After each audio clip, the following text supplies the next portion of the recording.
Truly, we serve an awesome God.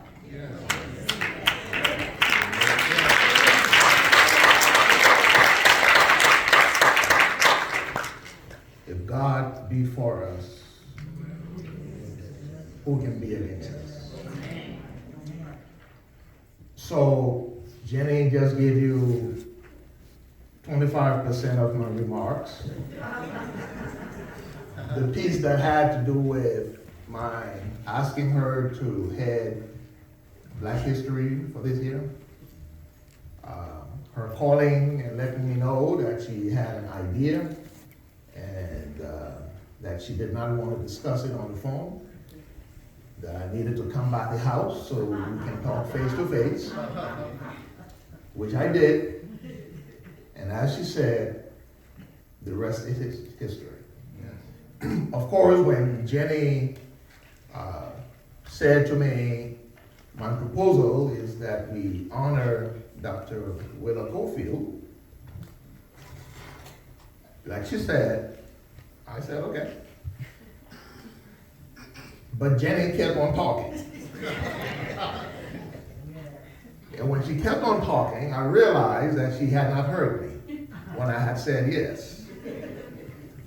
She went on trying to explain why Dr. Cofield was an adequate choice for today.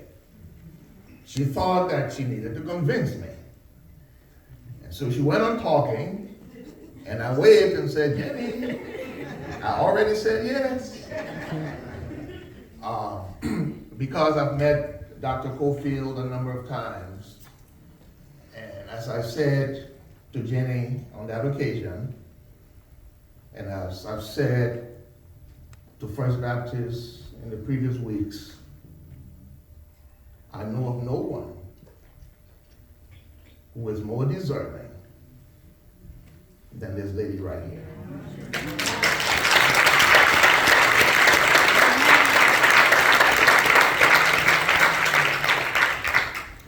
Dr. Cofield, when I made that first call to you, you were your usual kind and gracious self. You were that same person I've met on previous occasions. And you very quickly accepted our invitation, predicated on the availability of that lady sitting next to you right over there. But we agreed in principle that you would honor our invitation. And for and on behalf of all of us here at First Baptist and Enfield, we say thanks. We say thanks. Dr. Cofield, you have done a lot.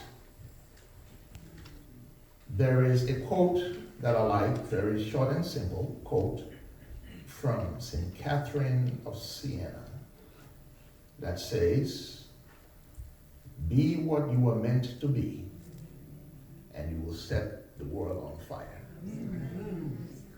You, man, have set the world on fire. And those of us who are here today are here as testament to that fact. We thank you for dedicating your life to service of humanity and to God. You have honored God with your life. You've inspired generations. You have opened doors for several of us. And one of the things that I got between yesterday's event and today's is how very quickly we tend to take things for granted. How we tend to overlook the value of the blessings we enjoy every day. We live life every day assuming that the blessings we enjoy have always been there. There are people like Willa Cofield and others here today who gave the sweat, the tears, and the blood so that you and I are able to walk into any restaurant where our money will take us and be served. It's not always been that way, but we take it for granted. It is because of people like you, Dr. Cofield, and others today, and we can walk into any public restroom and not be restricted by signs that say for whites only or for colored only. It's not always been that way. It is because of folks like you. It is because of people like you and you that a young boy from Africa, the west coast of Africa, I used to be young, not as young as I used to be, but it is because of people like you, Dr. Cofield, that I can cast a vote in what is the world's greatest democracy. It is because of people like you.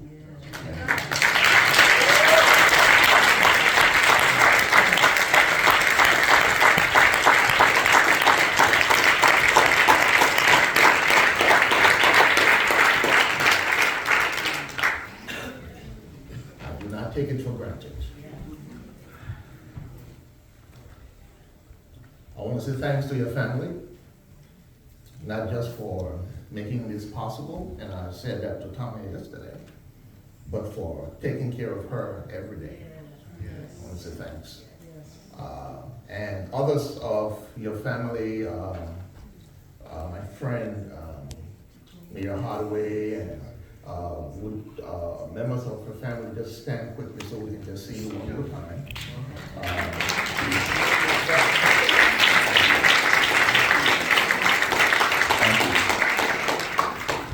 Thank you.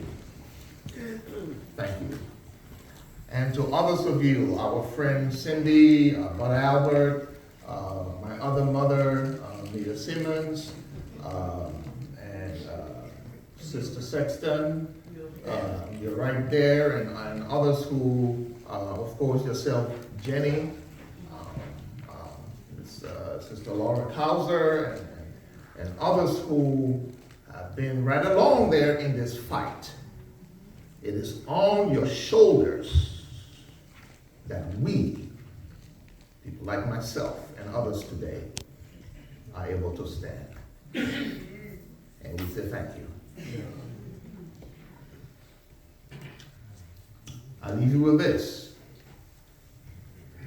There is a quote from Dr. King that I find consistent with your life, Dr. Gold. He said it like this: freedom is never voluntarily given by the oppressor. It must be demanded by the oppressed. God bless you.